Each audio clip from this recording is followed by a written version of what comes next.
Hi అండి, welcome back to my channel అండి. మనం ఈరోజు ఆవు నెయ్యితో దీపాలను చేసుకుందామండి. ముందుగా నేను 1/2 కేజీ ఆవు నెయ్యి తీసుకున్నా. అందులోనికి బుడ్డొత్తులు, పచ్చకర్పూరము, జవ్వాది పౌడర్ తీసుకున్నాను అనమాట.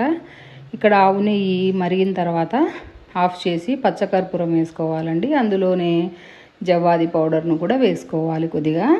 ఇవి రెండు వేయడం వల్ల దీపాలు వెలిగినంతసేపు మంచి సువాసన వస్తుందండి. సో అందుకోసం ఇక్కడ ఐస్ ట్రేలలో ఇలా దీపాలన్నింటి పెట్టుకొని మనం కరిగించి పెట్టుకున్నటువంటి మిశ్రమాన్నంతా ఆవు నెయ్యినంతా వేసేసుకోవాలన్నమాట.